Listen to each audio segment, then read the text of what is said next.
سیدنا غوث پاک رضی اللہ تعالیٰ عنہ فرماتے ہیں مجھے اگر ایک دن میں مجھے اگر پوری دنیا کی دولت دے دی جائے، ایک دن میں پوری دنیا کی دولت دے دی جائے تو شام ہونے تک میں وہ ساری دولت اللہ کے بندوں پر خرچ کر ڈالوں. یہ غوث پاک کا فرمان ہے. اور خرچ کرنے سے مال کم نہیں ہوتا، بلکہ جس کے نام پہ خرچ کرتے ہو وہ 10 گنا تمہیں لوٹا دیا کرتا ہے. یہ اس کی شان ہے. بھئی اس کو میں ایک ایگزامپل کے ذریعے سمجھاؤں. آپ کا 10 بائی 10 کا ایک آفس ہے، ٹھیک ہے نا؟ چلیے ابھی آج کل اے سی کا سسٹم ہے، اے سی میں بھی تقریباً ایسا ہی رہتا ہوگا، لیکن جن آفس کے اندر اے سی نہیں لگاتے وہاں ایگزاسٹ فین لگاتے ہیں نا. یہ کیوں لگاتے ہیں؟ کہ اندر کی گرم ہوا کو یہ باہر پھینکے اور فریش ایئر اندر ہے نا. تو کچھ باہر نکالو گے تو کچھ اندر آئے گا نا. روز دیکھتے ہیں آپ، کچھ نکالو گے تو اندر آئے گا نا. اب یہاں نکلتا ہی نہیں ہے، نکلتا ہی نہیں ہے. اور اتنی بخیلی بعض لوگ تو کہ سمجھتے ہیں کہ نکالیں گے تو کم ہو جائے گا. نادان. اللہ والے تو اللہ سے تجارت کرتے تھے، جب تنگدستی ہوتی تھی تو اللہ کے نام پہ زیادہ دیتے تھے اور کہتے تھے اللہ سے تجارت میں گھاٹا ہے ہی نہیں، ایک دیں گے تو 10 دے گا وہ. اور آج ہے ہی نہیں. ہاں خرچ کس پر کریں گے؟ شو بازی پر. خرچ کس پر کریں گے؟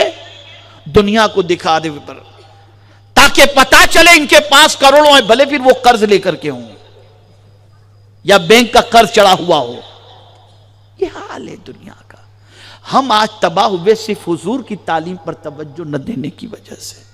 تو آقا کریم صلی اللہ علیہ وسلم نے ارشاد فرمایا فقر سے پہلے غنا کو غنیمت جانو.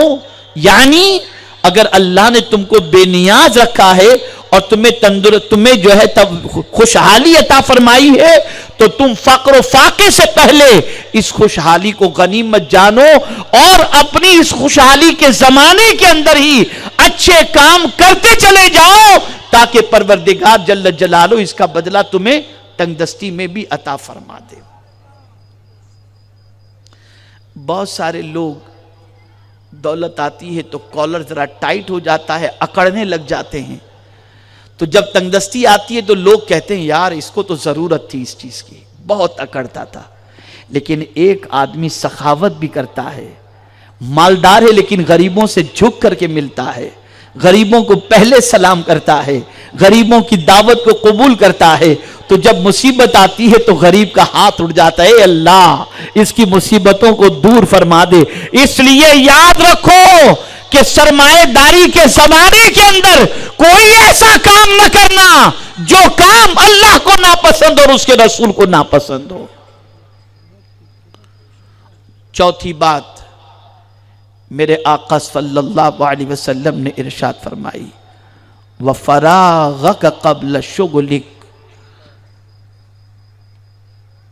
تمہارے پاس فراغت کا ہونا یعنی تمہارے پاس ٹائم کا ہونا، فارغ ہونا. تمہارے ذمے کوئی اتنی ذمہ داری نہیں، تمہارے پاس ایکسٹرا ٹائم ہونا یہ تمہارے لیے بہتر ہے مشغولیت کے آنے سے پہلے. یعنی تم اتنے مصروف ہو جاؤ کہ اس مصروفیت کی وجہ سے تمہیں کوئی ٹائم نہ مل سکے. اس سے پہلے جب تمہارے پاس ٹائم کی دولت ہو اس کو یوٹیلائز کرو اور اس کو پرفیکٹ استعمال کرو. اور آج تو یوٹیلائز کے لیے کھلونا دے دیا گیا ہے. کوئی آدمی فری نہیں، سب بیزی ہو گئے، سب واٹس ایپ پر بیزی ہیں، سب بیزی. ایک کو بھی آپ نہیں دیکھیں گے کہ فری ملے گا آپ کو. اسی لیے مجھے یاد آتا ہے کہ ایک بوڑھے چاچا سے ضعیف العمر تھے، ان سے ان کا ایک پوتا جو جوان پڑھا لکھا تھا